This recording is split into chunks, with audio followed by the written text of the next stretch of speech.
अमेरिकी सदर Donald Trump को ईरान से जल्द मुआहिदा होने की उम्मीद। कहते हैं कि ताकतवर तरीन अमेरिकी जहाज ईरान के करीब पहुंच रहे हैं। उम्मीद है कि हम जल्द मुआहिदे पर पहुंच जाएंगे। मुआहिदा न हुआ तो हकीकत सामने आ जाएगी। खामनई इलाकाई जंग की बात क्यों ना करेंगे? जाहिर है कि वो ऐसा कहेंगे। मुज़ाकरात नाकाम हुए तो देखेंगे खामनई ठीक कह रहे थे या नहीं।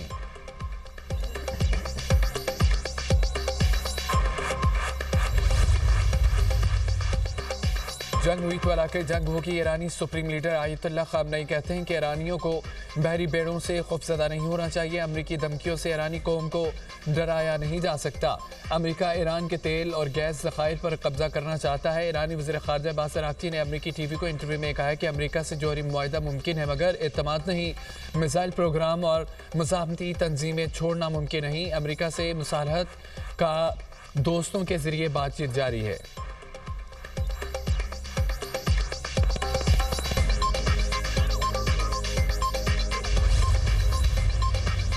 खत्ते में कशीदगी से मुतालिक सऊदी अरब के उसूली मौक़िफ़ में कोई तब्दीली नहीं आई। सऊदी अहदेदार का कहना है कि सऊदी अरब अमरीका और ईरान तनाज़े के पुरअमन हल की कोशिशों की हिमायत करता है। ये कोशिशें मुकालमे और सफ़ारती ज़राए के ज़रिए आगे बढ़ाई जा रही हैं। सऊदी अरब ईरान के खिलाफ अपनी फ़ज़ाई हदूद या सरजमीन के इस्तेमाल को मुस्तरद करता है। सऊदी वलीअहद ने मंगल को ईरानी सदर से टेलीफोन पर बात की। वलीअहद ने इस मौके को तौसीक़ की कि सऊदी अरब ईरान की खुदमुख्तारी का एहतराम करता है।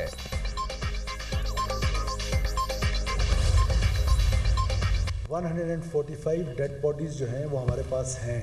We manage to kill 145 terrorist in 40 hours. इन दहशतगर्दों ने 5 ख़वातीन को और 3 बच्चों को वहाँ पर बेदर्दी के साथ भून डाला है और ये बलोचियत का नारा लगाते हैं। इसलिए मैं हमेशा कहता हूँ कि कोई इनकी कौमियत नहीं है, कोई ये कौम की जंग नहीं है, ये सिर्फ दहशत की जंग है। तो आप हिंदुस्तान की इमा पे इस तरह के वाक़यात करके पाकिस्तान को डिस्टेबलाइज करने की कोशिश करते हैं। ये खालिस्तान बंदूक के जोर पर अपना नजरिया हम पर मुसलत करना चाहते हैं और बलोच को एक लाहासिल जंग में धकेलना चाहते हैं। हम 1000 साल तक ये जंग लड़ेंगे, लेकिन they can not take inch from अस।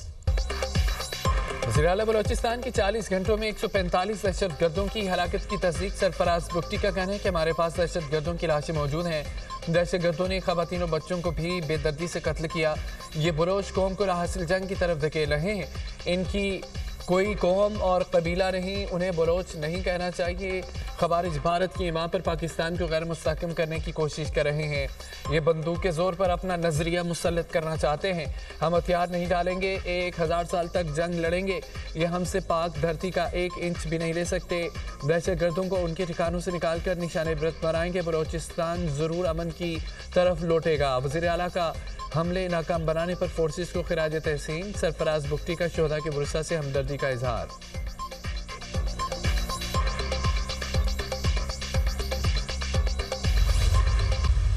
कल जो मुख्तलिफ जगह पे वाक़यात हुए हैं, नोशकी में FC हेडक्वार्टर को टारगेट किया गया। इसी तरह और बहुत से टारगेट जो हैं, तकरीबन 12 टारगेट जो हैं उनको टारगेट किया गया। कल पसनी में भी एक सुसाइड बॉम्बर जो है नौजवान बच्ची थी। बेशुमार टेररिस्टों की लाशें छोड़ के इनको वहाँ से भागना पड़ा। दहशतगर्द पाकिस्तान में अदम इस्तेहकाम चाहते हैं। गिरफ्तार दहशतगर्दों के बयानात भारत की तरफ इशारा करते हैं। वज़ीर दिफा ख्वाजा आसिफ की मीडिया से गुफ्तगू। कहा, नोश की दलबदीन में FC हेडक्वार्टर्स पर हमला किया गया। तस्नी में नौजवान लड़की खुदकुश हमलावर के तौर पर पाई गई। BLA का टारगेट गरीब, मजदूर और बेरोज़गार हैं।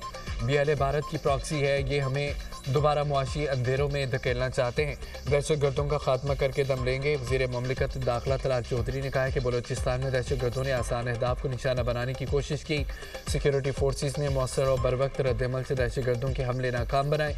भारत ने जंग हराने के बाद प्रॉक्सीज पर इन्वेस्टमेंट बढ़ा दी। दहशतगर्द किसी भी शहर या इलाके पर कब्जा करने में नाकाम रहे।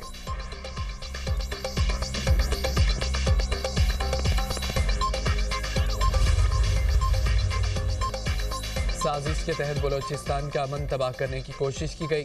दहशतगर्द 12 शहरों पर हमलों के लिए आए थे। वज़ीर इत्तलात तथा तारड़ का कहना है कि हमला नाकाम बनाने पर सिक्योरिटी फोर्सेस और पाक फौज को खिराज तहसीन पेश करते हैं। बलोचिस्तान बड़े नुकसान से बच गया। सिक्योरिटी फोर्सेस ने भरपूर मुकाबला किया, दहशतगर्दों को शिकस्त दी। वज़ीर आज़म शहबाज शरीफ सूरत हाल से मुकम्मल तौर पर आगाह रहे। फील्ड मार्शल की क़यादत में भारत के खिलाफ कामयाबी हासिल की। भारत को बहुत तकलीफ है। सिक्योरिटी एजेंसियाँ उन पर प्रॉक्सीज का खात्मा करके दम लेंगी। खैबर पख्तूनख्वा के तर्जमान टीवी पर बैठकर जुबान दराजी करते हैं। लोगों को जब भी मदद चाहिए होती है सूबाई हुकूमत गायब हो जाती है। गवर्नर राज तब आता है जब हुकूमत मुकम्मल तौर पर नाकाम हो जाए।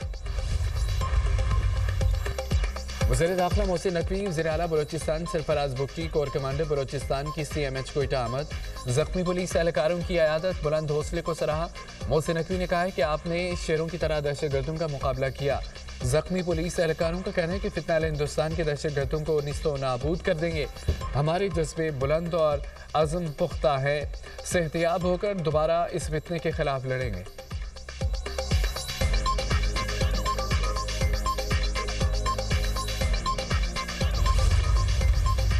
पंजाब में दिल दिला देने वाले सानिहात पर मिट्टी पाव कल्चर दफन। सानिया भाटी गेट पर वज़ीर आला पंजाब की शदीद बरहमी रंग ले आई। भाटी गेट पर काम करने वाली SMS design and engineering system company को काम से रोक दिया गया। तफ्तीश निजी कंपनी से बढ़कर नाहिल अफसरान के गिरेबानों तक पहुंचेगी। तफ्तीश सिर्फ निजी कंपनी तक महदूद नहीं रहेगी। गफलत बरतने वाले सरकारी अफसरान के घेराव भी किया जाए। कंपनी की मुजरमाना गफलत और बुनियादी हिफाजती SOP से मुजरमाना रूगर्दानी इस अलमनाक हादसे की असल वजह बनी। मरीम नवाज के नोटिस के बाद सानिया भाटी डेथ ट्रैप महफूज जोन में तब्दील। वज़ीर आला पंजाब मरीम नवाज कहती हैं कि मिट्टी पाव का दौर ख़त्म। पंजाब की बेटियों के खून का हिसाब लिया जाएगा। हंसता बस्ता घराना उजाड़ने वालों को कफरे किरदार तक पहुंचाना मिशन है। मासूम सादिया और उसकी नन्ही परी के जख्म देखकर दिल खून के आंसू रोया। ये जख्म पंजाब के माथे पर लगे हैं। सानिया भाटी गेट केस, मुलजमान के जिस्मानी रिमांड का तहरीरी फैसला जारी। अदालत का आइंदा समाअत पर मकतूला के कानूनी वारिसों को पेश करने का हुक्म। पुलिस को वासा और सिविल इंतजामिया की गफलत के पहलुओं पर भी तफ्तीश का हुक्म। पुलिस के मुकदमे में गिरफ्तार 5 मुलजमान को जिस्मानी रिमांड के लिए पेश किया।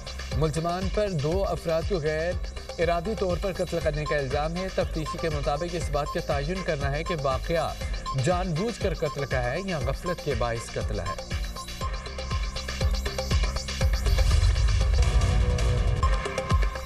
NGM का फिर सानिया गुल प्लाजा पर जुडिशल कमीशन बनाने पर जोर। फारूक सत्तार का सानिया गुल प्लाजा मुतासरीन से मुतालिक तकरीब से खिताब। कहा चीफ जस्टिस अपनी सरबराही में कमीशन तश्कील दें और TORs भी वाज़ेह होने चाहिए। कराची बचेगा तो पाकिस्तान बचेगा। कराची को बचाने के लिए तमाम तवानाई सर्फ करनी चाहिए। खालिद मकबूल सिद्दीकी बोले कि जितना जुल्म हो सकता था इस शहर पर हो चुका है। उनकी कोशिश है कि शहर मलबे का ढेर बन जाए। शहर बारूद के ढेर पर टिका हुआ है। यहाँ टैक्स तो वसूल किया जाता है, मर्दमशुमारी में गिना नहीं जाता। टैक्स देने वालों को ही इमारतों में जुलसाया जाता है। वज़ीर आज़म और वज़ीर आला इस शहर की दाद रसी नहीं करेंगे तो गवर्नर हाउस करेगा। गवर्नर सिंध कामरान टिसोरी ने कहा है कि भारतीय स्पॉन्सर्ड दहशतगर्द बलोचिस्तान में दहशतगर्दी कर रहे हैं। बलोचिस्तान में किसी बहन या भाई का खून बहेगा तो दहशतगर्दों की नस्लें तबाह कर देंगे। भारत पाकिस्तान में होने वाली दहशतगर्दी में मुलव्विस पाया गया तो घुस कर मारेंगे।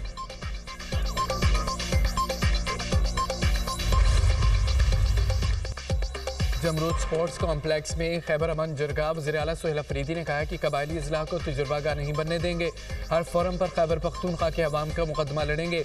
वज़ीर आज़म के साथ मुलाकात में सूबे का मुकदमा रखूंगा। हर कबायली ज़िला में जाऊंगा। मज़ीद जरगा करेंगे।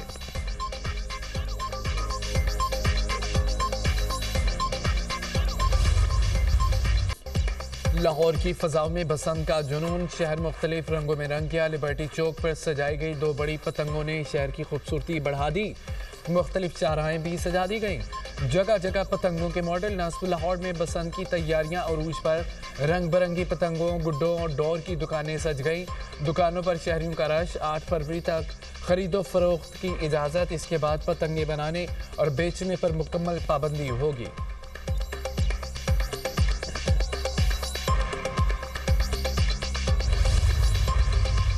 यूक्रेन के जुनूब मशरक़ी इलाके में रूस का ड्रोन हमला, 15 अफराद हलाक, 7 जख्मी। यूक्रेनी हुकाम के मुताबिक ड्रोन हमले में कारकुनों को ले जाने वाली बस को निशाना बनाया गया।